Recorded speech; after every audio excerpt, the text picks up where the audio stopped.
ကုန်ပစ္စည်းတွေတည်ယူပို့ဆောင်ကြတဲ့အခါမှာမိမိအနှံလိုက်သောတည်ယူပို့ဆောင်သူကြောင့်မဟုတ်ဘဲအခြားတည်ယူပို့ဆောင်သူကြောင့်ပစ္စည်းများပျက်စီးဆုံးရှုံးခဲ့ရင်မိမိအနှံလိုက်သောတည်ယူပို့ဆောင်သူပေါ်မှာဘယ်လိုတာဝန်တွေရှိသလဲဆိုတာတင်သိပါသလား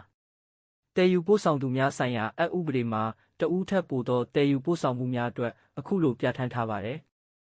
ပစ္စည်းများကိုပို့ဆောင်သူတဦးထက်ပို၍တည်ယူရသည့်အခါမည်သို့သောသဘောတူညီချက်များပြုလုပ်ထားခြင်းမရှိလျင်ပို့ဆောင်သူသည်ပစ္စည်းများကိုပြီးဆုံးသည့်အထိပို့ပေးရန်တာဝန်ရှိပါသည်မူလပို့ဆောင်သူကလမ်းခုလက်တွင်ပစ္စည်းများကိုအခြားပို့ဆောင်သူတဦးနှင့်ဆက်လက်ပို့ရန်အတွက်အခြားပို့ဆောင်သူလက်သို့ပစ္စည်းများပေးအပ်ရုံများဖြင့်မူလပို့ဆောင်သူ၏ပို့ဆောင်ရေးတာဝန်ကုန်ဆုံးသွားမည်မဟုတ်ဘဲပစ္စည်းများကိုပြီးဆုံးသည့်အထိပို့ဆောင်ရန်တာဝန်ရှိပါသည်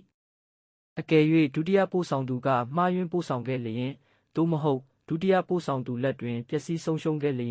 ယင်းကိစ္စအလုံးအတွက်မူလပို့ဆောင်သူတွင်တာဝန်ရှိပါသည်မူလပို့ဆောင်သူနှင့်ပစ္စည်းတင်ပို့သူနှစ်ဦးနှစ်ဖက်တို့ကခရီးတစ်လျှောက်လုံးတွင်မူလပို့ဆောင်သူ၏ယင်ဖြင့်သာတည်ယူမည်ဟုနားလည်ထားပါကအကယ်၍မူလပို့ဆောင်သူလမ်းခုလက်တွင်ဒုတိယပို့ဆောင်သူနှင့်ဆက်လက်ပို့ပေးလျင်မူလသဘောတူညီမှုကိုဖောက်ဖျက်ရာရောက်ပါသည်ထို့သို့ဖောက်ဖျက်ရာရောက်သည့်အခါတွင်ဒုတိယပို့ဆောင်သူ၏မှားယွင်းပေးပို့မှုနှင့်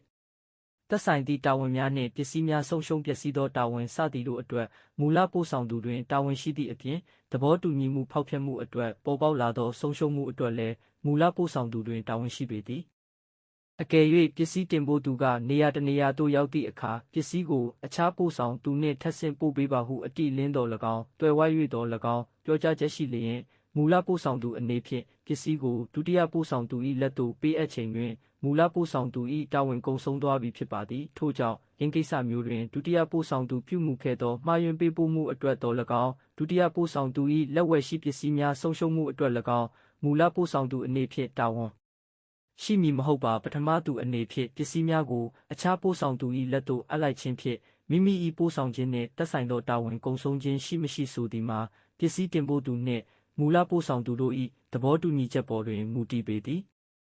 အခုလောက်ဆိုရင်တော့ဥပဒေပြဋ္ဌာန်းချက်ကိုနားလဲသွားလောက်ပါပြီနော်